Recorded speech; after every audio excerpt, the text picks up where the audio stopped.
আসসালামু আলাইকুম, শুভেচ্ছা সহ আমন্ত্রণ। সংবাদে আপনাদের সাথে আছে আমি নবনীতা। বিস্তারিত সংবাদে শুরুতেই জানিয়ে দিচ্ছি ফ্রেশ আটা ময়দা সুজি সংবাদ শিরোনাম। মার্কিন নিষেধাজ্ঞার জবাব ধ্বংসাত্মক হবে, ইরানের কড়া হুঁশিয়ারিতে বাড়ছে নতুন উত্তেজনা। এদিকে ট্রাম্পের দাবি সরাসরি নাকচ করল তেহরান, ইরান ইস্যুতে মিলল কঠোর বার্তা। এরই মধ্যে বাংলাদেশ সহ ৭৫ দেশের নাগরিকদের ভিসা স্থগিতের সিদ্ধান্ত বাতিল যুক্তরাষ্ট্রের। অন্যদিকে নাইজেরিয়ায় সোকোতো রাজ্যে ভয়াবহ নৌকাডুবি, প্রাণহানির আশঙ্কায় চলছে উদ্ধার অভিযান। এবার সামাজিক যোগাযোগ মাধ্যমে তীব্র সমালোচনার মুখে মোদি, বাড়ছে রাজনৈতিক অস্বস্তি। ইরানের বিরুদ্ধে মার্কিন নিষেধাজ্ঞাকে অবৈধ বলল তেহরান, পাল্টা অবস্থানে নতুন বার্তা। তবে এখানেই শেষ নয়, ট্রাম্পের ভিসা নীতিকে চ্যালেঞ্জ জানিয়ে আদালতের দ্বারস্থ হয়েছেন বেজাইনি। অন্যদিকে হরমুজ ঘিরে ইরানকে ঘিরেই বাড়ছে জাহাজগুলোর উদ্বেগ, নতুন শঙ্কায় আন্তর্জাতিক বাণিজ্য। এদিকে ইরান ইসরায়েল যুদ্ধ ঘিরে আজকের বিশ্বের আলোচিত সব খবর থাকছে আমাদের প্রতিবেদনে। এরই মধ্যে ইরান ইস্যুতে যুক্তরাষ্ট্রের নতুন বার্তা, ওয়াশিংটনের অবস্থান ঘিরে বাড়ছে জল্পনা। নেতানিয়াহুর বিরুদ্ধে গ্রেপ্তারি পরোয়ানা ঘিরে আন্তর্জাতিক অঙ্গনে আবারও তীব্র আলোচনা ও চাপ।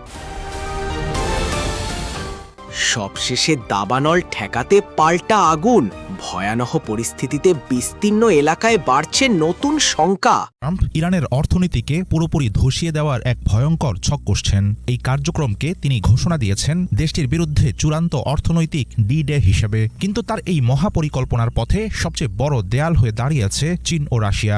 লাগাতার যুদ্ধ, হুমকি আর নানামুখী চাপে ইরানকে কবজা করতে না পেরে রীতিমতো মরিয়া হয়ে উঠেছেন ট্রাম্প। আর এর জের ধরেই মার্কিন প্রেসিডেন্ট কড়া ভাষায় হুমকি দিয়েছেন, বিশ্বের যে দেশ ইরানের সঙ্গে কোনো রকম ব্যবসা করবে তাদেরকেই পড়তে হবে চরম শাস্তির মুখে। কিন্তু ইরানের বিরুদ্ধে ট্রাম্পের কড়া হুঁশিয়ারি ধোপে টিকছে না। এখন প্রশ্ন হলো, ট্রাম্পের মহাপরিকল্পনায় কেন জল ঢালছে চীন ও রাশিয়া? রাশিয়াকে চোখ রাঙানি দিয়ে আমেরিকার কোনো লাভ নেই, কারণ ওয়াশিংটন আগে থেকেই মস্কোর উপর পশ্চিমা বিশ্বের নানা রকম নিষেধাজ্ঞা চাপিয়ে রেখেছে। ফলে মার্কিন অর্থনৈতিক ব্যবস্থার কোনো রকম তোয়াক্কাই করে না পুতিনের দেশ। উল্টো গত জানুয়ারিতে রাশিয়া ও ইরান ২০ বছরের দীর্ঘমেয়াদী এক চুক্তি করেছে। বর্তমানে আমেরিকার ধরাছোঁয়ার বাইরে গিয়ে কাস্পিয়ান সাগর দিয়ে নিজেদের মতো করে ড্রোন, অস্ত্র ও তেলের বিশাল বাণিজ্য চালিয়ে যাচ্ছে তেহরান ও মস্কো। অন্যদিকে চীন হল ইরানি তেলের সবচেয়ে বড় ক্রেতা। ইরানের রপ্তানি করা প্রায় ৮০% তেলই যায় চীনে। ফলে ট্রাম্প চাইলেই চীনের এই বাণিজ্য সহজে আটকাতে পারবেন না, কারণ চীনের বেশিরভাগ তেল শোধনাগার স্বাধীনভাবে কাজ করে এবং এগুলো আমেরিকার ব্যাংকিং ব্যবস্থার উপর খুব একটা নির্ভরশীল নয়। তাছাড়া বেইজিংয়ের সঙ্গে ওয়াশিংটনের আগে থেকেই এক ধরনের অর্থনৈতিক স্নায়ুযুদ্ধ চলছে। সামনেই চীনা প্রেসিডেন্টের আমেরিকা সফরের কথা রয়েছে, তাই নতুন করে বেইজিংয়ের সাথে বড় ধরনের সংঘাতে জড়াতে চাইছে না খোদ হোয়াইট হাউস। আমেরিকার চাপে পড়ে সংযুক্ত আরব আমিরাত সম্প্রতি ইরানের সঙ্গে ব্যবসা বাণিজ্য পুরোপুরি বন্ধ করেছে ঠিকই, কিন্তু ইরান সহজে হাল ছাড়ার পাত্র নয়। তারা এখন পশ্চিমা বিশ্বের বাইরে নতুন নতুন অর্থনৈতিক পথ খুঁজছে। নিজেদের অর্থনীতিকে বাঁচাতে তারা রাশিয়া ও চীনের নেতৃত্বাধীন ব্রিক্স জোটের ব্যাংকে যুক্ত হওয়ার জোর চেষ্টা চালাচ্ছে। এর লক্ষ্য হল ডলারের বদলে নিজেদের মুদ্রায় ব্যবসা বাণিজ্য করা। মার্কিন প্রেসিডেন্ট ডোনাল্ড ট্রাম্প এমন এক অর্থনৈতিক যুদ্ধে আটকা পড়েছেন যেখান থেকে তার জেতা বা সম্মান নিয়ে বের হওয়া কোনোটিই হয়তো সম্ভব নয়, এমনটাই মনে করছেন রাজনৈতিক বিশ্লেষক ও গবেষকেরা। ইরান ইস্যুতে চীন ও রাশিয়াকে আপাতত নিষ্ক্রিয় করতে না পারলে ট্রাম্পের পক্ষ থেকে তেহরানের উপর একতরফা চাপ প্রয়োগের কৌশল শেষ পর্যন্ত পুরোপুরি ব্যর্থ হয়ে যাবে। সেক্ষেত্রে ট্রাম্পের অর্থনৈতিক যুদ্ধের ভবিষ্যৎ পড়বে দীর্ঘমেয়াদী অনিশ্চয়তায়। হাফিজুল ইসলাম, বাংলা ভিশন।